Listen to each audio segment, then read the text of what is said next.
It must not be that all you do, you're just a worker in a production or you're just a musician. You must be well informed and well vested in what you're doing.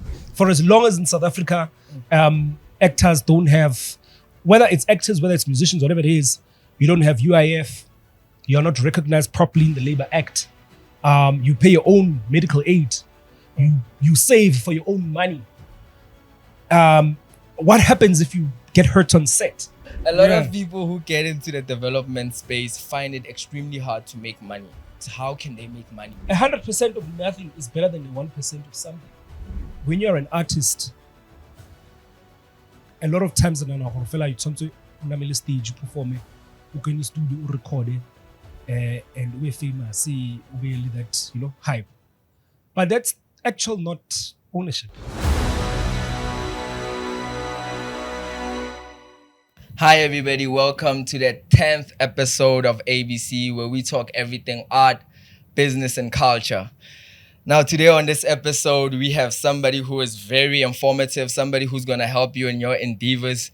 This guy is a brand advisor, he's a consultant, he's a publicist, and he also manages a lot of successful artists. I'm just hoping that this interview today is going to teach a lot of you who are trying to get into what he's doing. Today I have on this episode, Nongelo Chiume. Yeah, right. You got that surname right. I wanted to get it right. Otherwise, before we start this conversation, in fact, I would really love to say thank you for coming here, spending your time, your petrol, your efforts, your energies, your mchulugo, to be here and to hopefully have a conversation that is going to help somebody in the other side to learn a bit about this art thing that is happening in our country in a way. So just to start the conversation or to break the ice, maybe let's start it with you. Who are you? Where do you come from? And what are you all about in a way? So Nongelo is a arts activist. I grew up in Soweto. So my recollection of arts was when we were young, we used to, our parents used to allow us to garage, hosted a beauty pageant, something like Protea Youth Club. And then from there, we started doing events with my sister in Benoni called Pensiri Awards, Safuas. So that's the foundation of this whole arts thing, where it comes from. Outside, it's me coming from an artistic background. That's where the love for arts began and it grew. Fast forward years later, I thought I was going to be on TV. Unfortunately, that didn't happen. But I now find myself behind the scenes doing a lot of administrative work. I work with organizations that are advocating for transformation in the arts. And fast forward to that, I ended up finding myself working for government. I was part of the COVID-19 relief fund appointed by the previous minister, Nathi Mthethwa. Years later, I got appointed by the previous MEC for Sports, Arts and Culture, Mbali Hlope, to serve on the Gauteng Arts Council. So we're basically responsible for advising the department and the MEC on cultural matters in the province. So that's my background in the arts. And I founded and started something called Karabo Africa Events Management, which did a lot of those events and managed a lot of artists at the time. And the good thing about it is that the artists that we used to work with in that era actually today established artists in the industry. So it shows you that you can never overlook or undermine a foundation phase, Yamuntu, because look, today who would have thought that little thing that we started back then gave a platform to people who are so established today. So that's what it is. And we are saying it doesn't end there. It needs to continue. It needs to go further. And so that's what it's about. So that's my love for the arts, man. Even here in Ekurhuleni, I was part of something called the Ekurhuleni Creative Council, in which the executive mayor at the time, Nongelo Chiume, set up to unite and organize the creative arts. So basically, in short, that's me. Wow. Something you said that sparked my interest. What's an art activist? Yeah, arts activist is not a comrade. A lot of people think arts activist, push mzabalas. No, it's you need to have the passion, the vision, and the determination to see what you love becoming better, a sector that is becoming better. I always say this to people without sounding or trying to sound political. Our previous generation had a mandate, which was for them to achieve freedom and political expression and freedom. And that was attained. Now, the difficult task now is that as a new generation, we are now tasked with ensuring that we realize economic freedom in our lifetime. And a lot of people think this term, it sounds so big, it sounds political. But yes, it's a broad concept. But when you speak about economic freedom, you need to speak about what sort of transformation do you envisage in the sector that you're in? And the sector that I'm in is the arts. How do we transform that? Because the arts up until today is not fully transformed. We have not actually begin to realize the foundation of our previous elders who started the path for us in the industry. We have not realized it.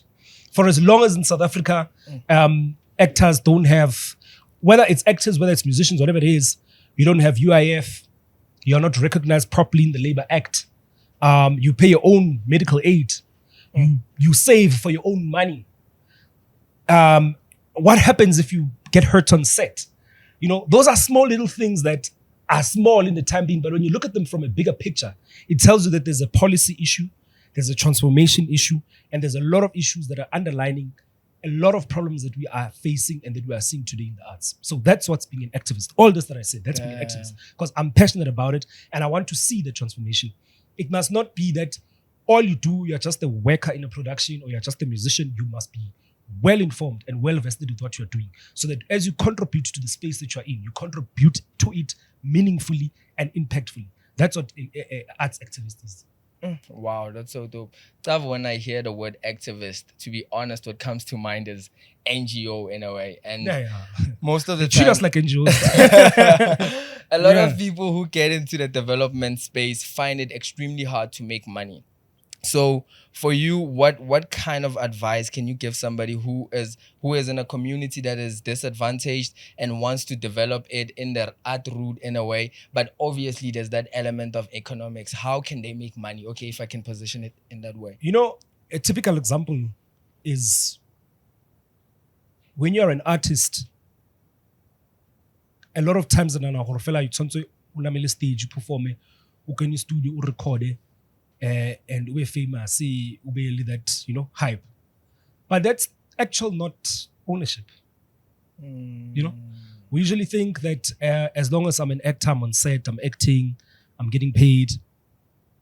Yes, it's good. And we're happy for those people who are in those spaces and doing those things, but it's not transformative. Because for the fact that on SABC, which is a public entity of government, you have today still majority of the content that is on that platform still being content that's been brought from international markets. When we have so many graduates that have studied film, production, TV, whatsoever it is, that are not finding the necessary expressions through platforms that are supposed to be working for them, then we need to ask ourselves the question, whose government is this? And besides asking ourselves whose government is this, we need to ask ourselves, are we really proactive in matters that really define us? Now, to answer directly your question, to say, how do you go to be an entrepreneur? To be an entrepreneur, first of all, you need to be creative, which is something that any artist automatically has because you're in the arts, which is why they will call you a creative. But how do you maximize your creativeness so that it can be able to work for you in a strategic economical sense? It's about value. You need to create value. You need to create brand positioning that can enable you to be as versatile as much as possible as you can. So that's what it actually is. Wow. I was talking to a brother of mine, Penuel, and we had a conversation about platforms. The fact that it is extremely difficult to build a platform, and the easiest thing you can do is rather ride on another platform. So instead of trying to build your own SABC or your broadcasting platform, rather go work at SABC in a way. I hope I'm saying it right. But then what's your perspective about that? Because what I'm sensing is that we need more platforms. Because we cannot tell SABC to put more kids or to put more graduates in a way, but something innovative has to come out in a way. So do you think we need to build more platforms? And if so, how? I agree with that statement. But I would want us to be careful in condoning things that we're not supposed to be condoning. We are citizens of this country. We pay tax in this country. We vote in this country. And things of this country need to benefit the people of this country.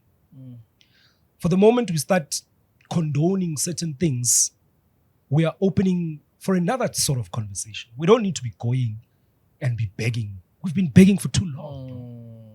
We've been outside for too long. Why do we need to be still begging? And yes, you're right. If that door is not opening for us, let's create our own platforms. But we've got an issue of the systems that are in place are not really as well communicative to the people that need to be hearing that message. And it's one of the things that in my time of activism, I've always stood for. And I said, young people now more than ever, whether you're a professional artist or you're still an amateur, whatever that it is, young people now more than ever need to start really participating and crafting their own destiny. One of the things, I belong to an organization called SACAI, South African Arts and Culture Youth Forum. We're known as rascals and radicals and people who are irritated. Like we just that. And people couldn't understand what is wrong with these guys. I mean, they seem to be quite angry. It's not that we're angry. We're just saying that the positions of power and the positions of influence need to be advanced by the people who are affected by that. I can give you a typical example. When you go to an industry meeting, right? 2 setups where they're going to speak about how do we transform the industry, or there's this new policy government wants to introduce. You're going to find 100%, sorry to say this, of black people sitting there complaining, angry, frustrated, hoping to get answers and hoping to get programs. You go to a program that is done that speaks about, let me just put it in plain man's language, anything that has money, that is involved with strategy. You go to that session, time. They're not there in that other session. They go to other sessions. And can I tell you what's sad? I'm going to say this. They even got into a point where they go and they get our own black brothers and sisters to go into those sessions, to go and spy on behalf of them. Because they are really against change. Because they know what we want. We want fame, we want this, we want that. The real issues are not with us. And it's a very, very sad thing. There are people today, to also add on to what you're saying, there are people today who signed what you call with CMOs, that your song will belong to a SAMRO, for example, for 100 years, right? It's also one of the things that we need to speak about in this country. You can't have a SAMRO that's responsible for royalties, being an independent structure, and it's not regulated by any institution. How do you do that? A structure that has now recently collected 1 billion rands in 1 year. Now let's do the maths. If SAMRO was registered in 1960s, how much money have they been collecting, bro? Billions. And what have they done to contribute to the transformation and to the development of the sector? You've got RISA, that's there, right? They are responsible for other issues pertaining that particular sector. Who's there? Who's RISA? Who's funding RISA? Who's owning RISA? We just get there and we get appointed and we sit in boards and we think we've made it and we think we've arrived just on the basis of we need transformation. As a skin color as your code to get in. Damn. But get mad, right? You get another structure, and I'm not really speaking down on these structures. It's good that we have them, but we need to at some point also be honest and be realistic to say, hold on, man. This whole structure has, if you collect everything, bro, if you take RISA, you take all these institutions, I promise you probably get to a very crazy figure. And then you need to ask yourself a question. Why our artists are still dying poor? If we're going to say this industry of the arts in general in 1 year is probably worth R500 billion. Whose money is that? Yes, it's a value chain. Who's in that value chain? We have a Durban July that happens in Durban. Millions are pumped in there. Corporates are playing in the playground. Have we ever asked ourselves the question, Uguti, there's community, corporate, social responsibility that happens around those things. Are our people really benefiting from those things? We don't benefit from them. We run to those things. We are victims. We run to them. I run to them myself. But we are victims of those things, right? Damn. We're not speaking about it. Let's speak out of productions. You've got casting agencies. They've organized themselves and they'll tell you this is a structure where if you are an agency, you need to be like registered with this organization so that this organization, because it's regulating the sector, the industry.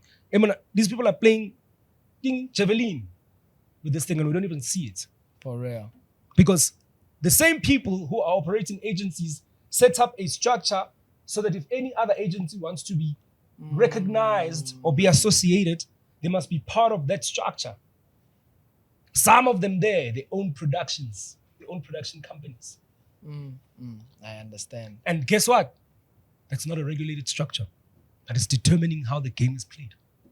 Damn. So those are issues that we need to get into. Where's exactly the power coming from in a way? Because what I'm getting is that as people, we all have our own minds and we all have our own intentions, but some people win at their intentions.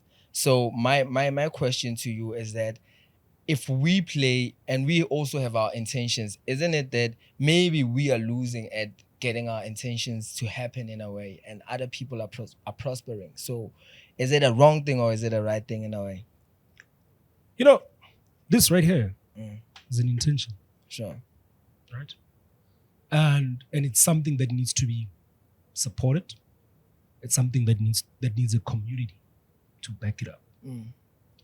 Now, the problem is that we really don't have a mindset of working together and looking out for each other together. And I know this sounds cliche, but I'll give you a typical example. I had some guys approach me for another space that I work in, and they said they all came to me about 3 by 4, and I'm listening to them, and the one is pitching like, yeah, no dog, I want to do this event, I want to do this. I mean, how do I go about it? And I was like, what, cool. And he tells me that, hey, man, I actually have sound, dog, and I'm not using the sound. And I'm like, oh, okay, cool. I mean, you need to start getting up there so that you people know and recognize that you've got sound.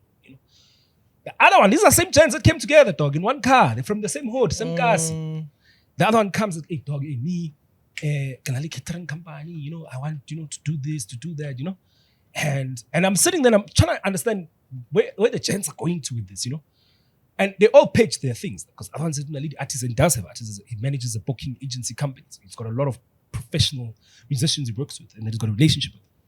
It was a structure, complete structure. And I said to them, all of you here wasted my time.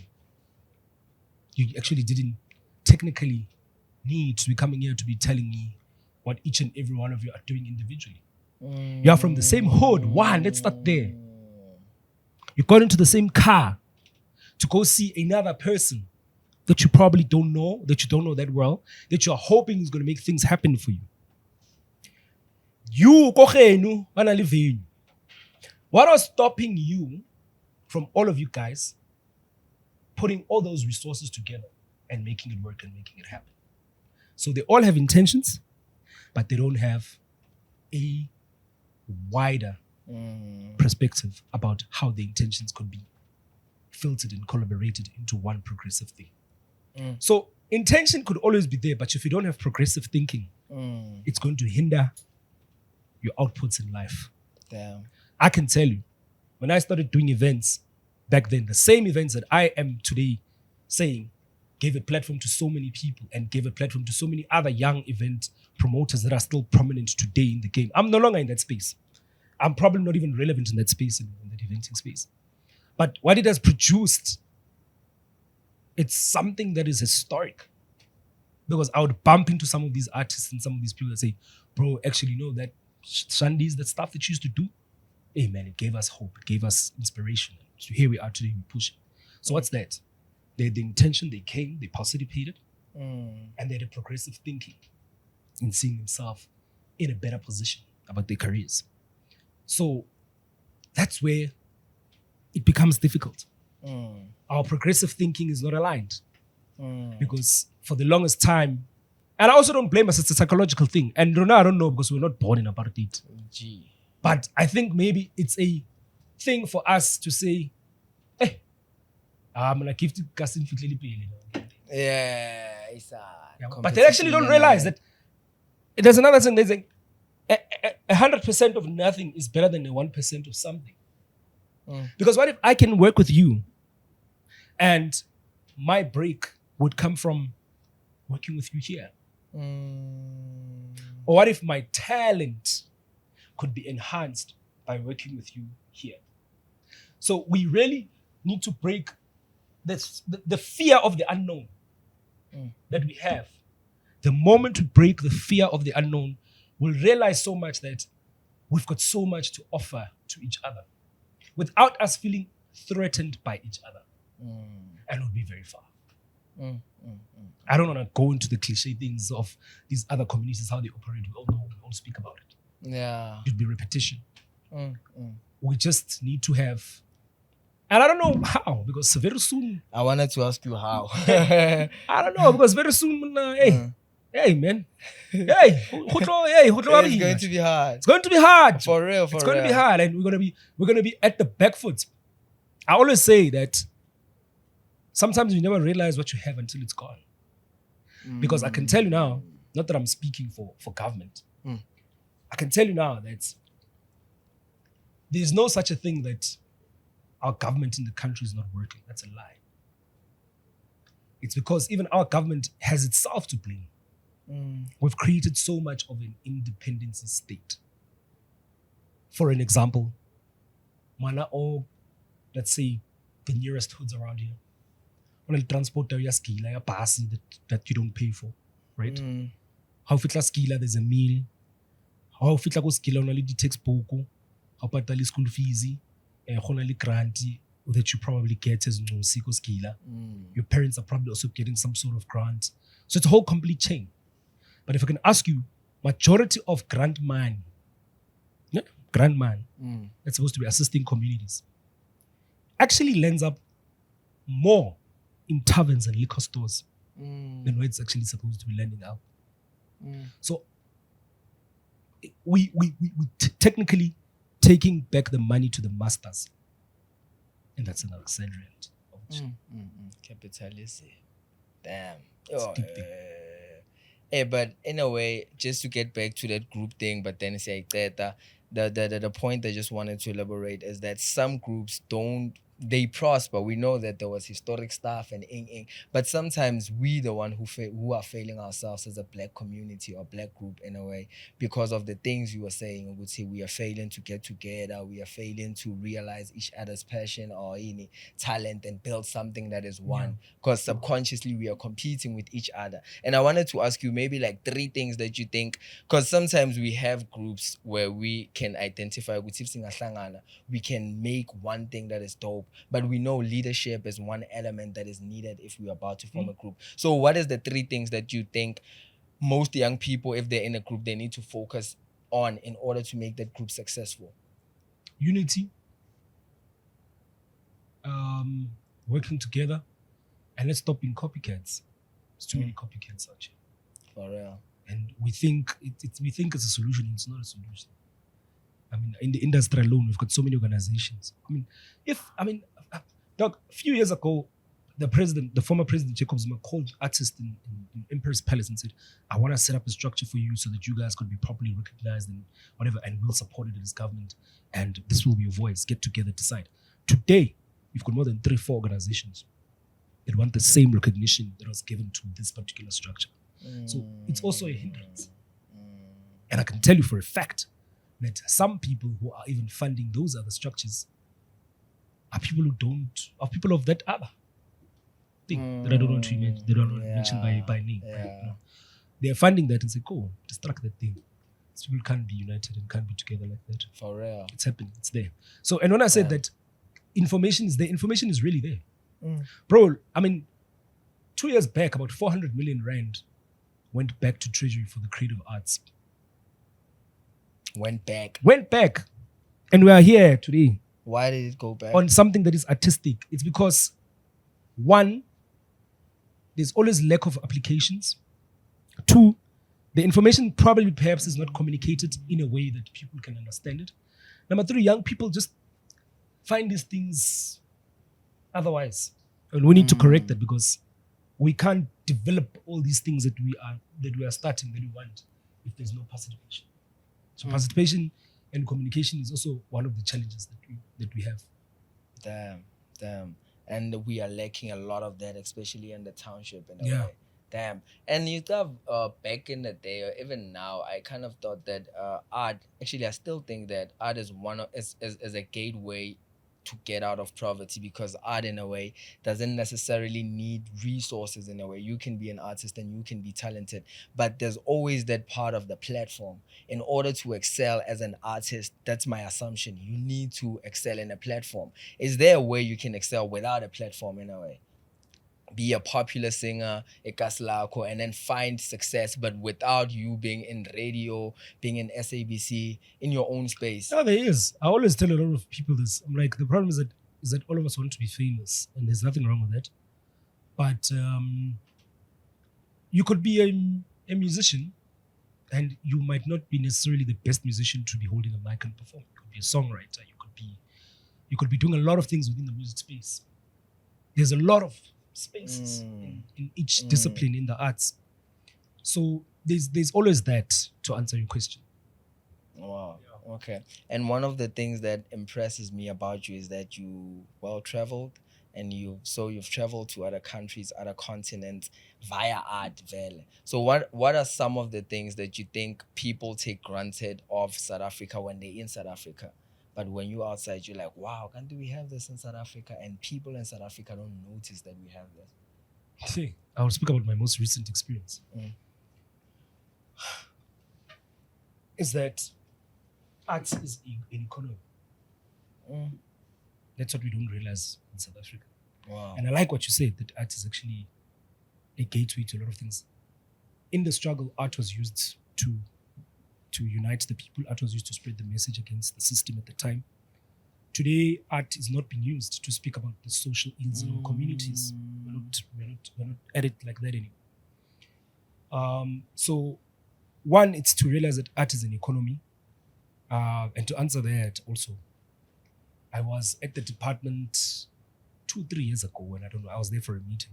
National Department of Arts and Culture. They've got these old boards, plugs in the passageway, saying that, the arts and the TV and film industry, yes, made 800 and something million.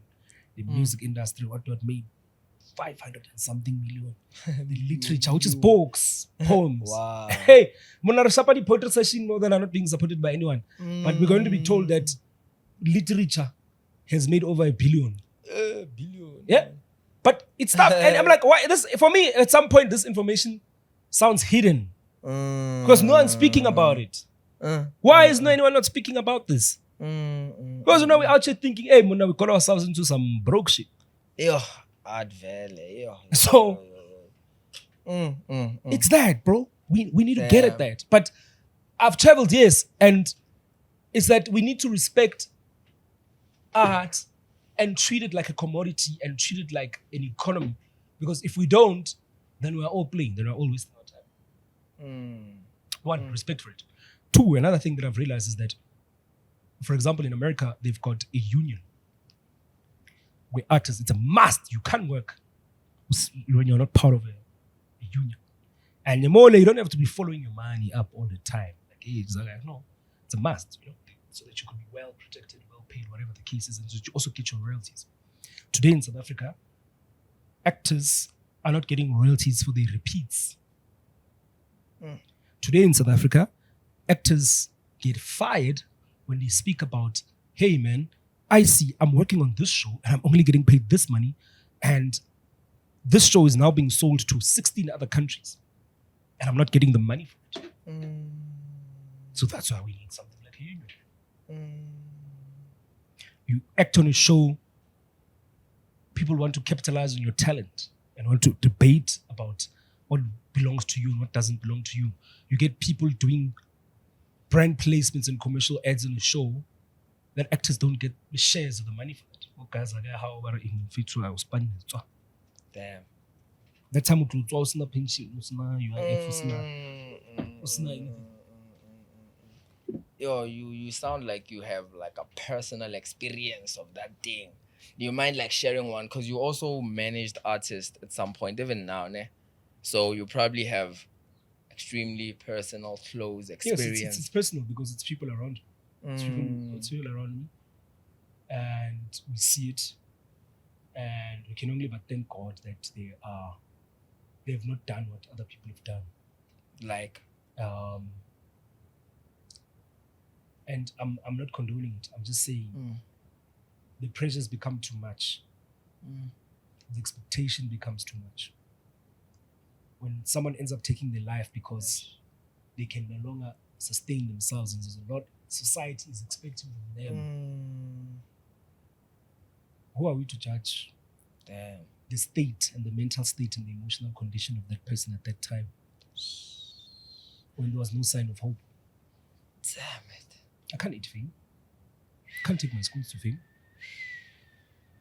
Can't do that. And then, like, that's the saddest thing ever. The fact that art, especially acting, I'm just assuming probably there's a lot of avenues as in you, but acting is like a piece job. You just go there, you work, and then you have to leave. So, for example, you can have 100 awards in this country. They would not mean anything. For real. No one gives a about them. They don't say, yo, you're award-winning, man. Your rate needs to go up, no? Why? When it's supposed to be like that. They don't say, when you win an award, you clearly into a song. No. It's just a medal that they give to you. Get on stage there. And you have to buy, you're the one who has to be buying your own outfit and looking good there. Damn. Do you see it changing anytime? I don't. Think it's gonna be like that for life. I don't see it changing because people are enjoying what they're finding themselves in. Damn. And those who can see certain things are being sidelined. There was a situation like this in this country where there was once a union, and people who were in the forefront of that, today majority of them are nowhere to be seen because they made sure that they really sidelined them. Damn. Someone who's got 20 million rand trying to sideline someone who probably just has 1,000. Okay, we can call it 1,000. It can be literally 1,000 if you are earning 100,000 as an actor, and your boss is making 30 million. It's really 1,000. It's really 1,000. But they will suppress you. They will suppress you. But I also believe that in the future, kids are gonna be the ones in that position because the madalas are gonna die and the kids are gonna move into those positions, and those kids are gonna want some practical routes to take. Be like, okay, Matala was doing this thing wrong. I want to do it right, but how? So how can somebody in a position of power change in a way that situation? 1, know your worth. 2, take yourself serious. 3, be informed and be aware. Network, be informed. That's how people don't take advantage of you. People won't take advantage of you. It's a less of a chance to be taken advantage of. Yeah. Because you would know your value, you would know your story, you would know what to do, you'd know where to go. But my call would be for everyone to really now realize that we don't have much time. Let's get organized and let's secure for this future generation. Damn. Just to close it off, Mfethu, can you please give us a brief description about the podcast you're about to start? What is it gonna be about, and what are you trying to achieve with it? Oh yeah, no, now we're getting into the light stuff. So yeah, man. So it's a show called Celebrity Kids. I'm starting it with my sister. It's something that we've actually always wanted to do for the longest time, and it actually happened so spontaneous because she just called me and it's like, dude, we've been planning to do this. Let's do it. And at first I wasn't quite sure because I'm like, I'm not really into those frontline things anymore. When I was like, you know what, actually, if I'm the one who always speaks about development and transformation, because it's cool and it's transformative, I'm going to be a part of it. So I decided, I'm going to be a part of it. So I'm really excited for that. And I really hope that it will also create a lot of opportunities for a lot of people, not just us, but people that we'll be working with. And I believe that brand will grow into something quite interesting. So the concept is just about to take people into the lives of people who are born into famous homes or families. Because I'm sure all the time, I'm sure Leona, you've once wondered how it feels like to be born. So it will take you into that perspective to show you what they go through, the daily pressures they go through, how was it at school, how was it in community, all those sort of things. So it's going to be a very interesting, cool show. I'm sure we'll all be seeing how they live and what they get up to. That's super dope. And just to a trailer of it, how was it for you growing up? And otherwise, how was it you growing up? The second thing, what are some of the misconceptions that maybe people who don't know you might have? Well, growing up, honestly, I think all of us, or I think all of my mom's kids, we really never took it to, it was never in our heads. We were really, really as normal and as basic as possible. I think the only time where you get reminded of it is when you're actually going out, right? Or when you're at school. There were always those comments. You know, that's what you would go through. So the expectations is that they expect you to be the one that's, you know, that's grabbed even at a young age. So I remember when my first week at my new school, at my new primary school, bana ba skila mfethu ba ra mfethu ra khapa ra go khelo ra tla bona gore ya bona go zwang da gore mano o fitlo bule fridge da. So I think it's those things, and you don't realize that. I think at that time people don't realize that, man, you know what, we're all just living the same life. We are going through the same challenges. Maybe there's a bit of social difference there and there, but I don't think there's anything unique or special from it, other than the fact that it obviously gives you that sort of attention, but at the same time, it also goes how you were raised. Because if you were raised in another way, it could really mislead you into something that it's not supposed to be. So we grew up being taught respect, being taught humility, being taught community. So it's something that we still have until today. So it's just also to reflect on those things, to show people that actually everything right. About sharp, so those are the things these are the things that we want to talk about on that show. So the misconceptions that people usually have is that, one, you are loaded, right? And you, and you not. And the second, and the other one would be that some people will judge you before they even get to know you. Wow. So some people would even just hate you. What?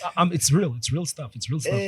I'm sure one day when you have my sister on the show, she will tell you that, and I think she has been the biggest victim of that. And I think maybe it's because she's a girl, you know, and she couldn't really stand up for herself at the time, you know, although she is a strong character. But people would just find reasons to be annoyed at you know, and there would be people that would find reasons to use you. So it's always been the case, you know. So the misconceptions would be maybe probably you're arrogant, or you think you've arrived, and all those bonds. What? Yeah. That was crazy. Last questions. Otherwise, a lot of people want to be art activists. They want to develop the art industry, and especially in their communities. What perspectives do you think they should have when getting into this sector in a way? One, love what you're doing. Partake in what you're doing, and really go for it, man. Stop thinking guy 2, guy 3, guy 4, otherwise it will never happen. Just go in. Just go in. Hey, man, start, go. Do it. Sure. Thank you very much, otherwise, for this conversation. This is ABC, the 10th episode. Dango.